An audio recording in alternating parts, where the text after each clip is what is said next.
নমস্কার বন্ধুরা, দীপুস ডেলি কিচেনে সবাইকে স্বাগত। আজকে বানিয়ে নেব মজাদার ক্ষীর মালপোয়া পিঠা, খুব সহজ পদ্ধতিতে।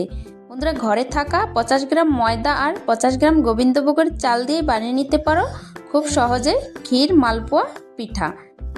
আমি এখানে নিয়ে নিলাম 1 কিলো দুধটাকে ফুটিয়ে গাঢ় করে নেব। বন্ধুরা, নিয়ে নেব 50 গ্রাম গোবিন্দভোগের চালগুলো ভিজিয়ে পিষিয়ে নেব। নিয়ে নিলাম সব উপকরণ, 30 গ্রাম চিনি, 50 গ্রাম ময়দা আর 50 গ্রাম গোবিন্দভোগের চাল। এবার বানিয়ে নেব বেটার। বন্ধুরা, দিয়ে দিলাম ময়দা, এবার দিয়ে দেব চিনি। এখানে বেশি চিনি ইউজ করব না বন্ধুরা, যেহেতু পিঠাগুলো আমি ক্ষীরে ভেজাবো। এবার দিয়ে দেব দুধ। আজকে বেটারটা দুধ দিয়ে তৈরি করব, একটুকু জল ইউজ করব না। এবার ভালো করে মিক্স করে নেব। বন্ধুরা, দুধটা আমি বারবার দেখে দেব, আবার দুধ অ্যাড করে ভালো করে মিক্স করে নেব। এবার এর মধ্যে অ্যাড করে দেব 1 চামচ লবণ আর পিষানো চালের গুঁড়ো। বন্ধুরা, ভালো করে মিক্স করে নেব।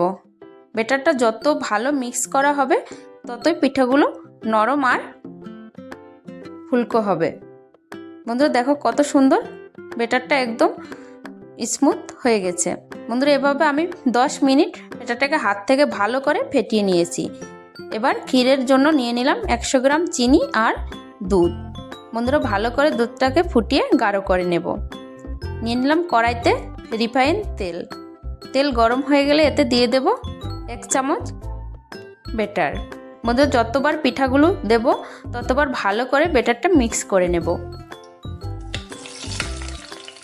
বন্ধুরা, দিয়ে দিলাম তেলে 1 চামচ বেটার। এবার গ্যাসের ফ্লেম অবশ্যই লো মিডিয়াম ফ্লেমে রাখতে হবে।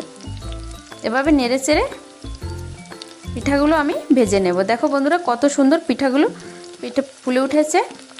এবার এপাশ ওপাশ করে আমি পিঠা ভেজে নেব। বন্ধুরা, পিঠা হয়ে গেল। এবার দিয়ে দেব দুধের মধ্যে। বন্ধুরা, এভাবে আবার দিয়ে দেব কড়াইতে 1 চামচ বেটার। দেখো বন্ধুরা, সবগুলো পিঠা কত সুন্দর ফুলে উঠছে। এভাবে আমি সবগুলো পিঠা এপাশ ওপাশ করে ভেজে নেব।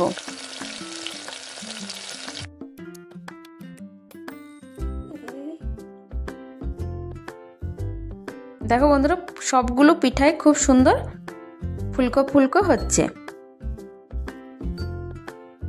গরম গরম পিঠাই আমি দিয়ে দেব দুধে। বন্ধুরা, এভাবে আমি সবগুলো পিঠা ভেজে দুধের মধ্যে ভিজিয়ে নিলাম। দেখো কত সুন্দর হয়ে গেছে। এভাবে 3 থেকে 4 ঘন্টা দুধের মধ্যে ভিজিয়ে নিলে হয়ে যাবে সফট নরম ক্ষীর মালপোয়া পিঠা, খুব সহজ পদ্ধতিতে। বন্ধুরা, অবশ্যই তোমরা একবার ঘরে বানিয়ে দেখো, খেতে দারুণ লাগে। দেখো বন্ধুরা, কত সুন্দর পিঠাগুলো হয়ে গেছে। এভাবে আমি ওভারনাইট দুধের মধ্যে ভিজিয়ে রাখবো। বন্ধুরা, ভিডিওটা ভালো লাগলে একটা লাইক শেয়ার সাবস্ক্রাইব অবশ্যই করে দিও। আর নতুন নতুন ভিডিও দেখার জন্য বেল আইকন অবশ্যই প্রেস করো। আজকের মতো ভিডিও এখানেই শেষ করছি। মিলবো আরেকটা নতুন রেসিপির সাথে। তব তক সুস্থ থাকো, ভালো থাকো, বাই।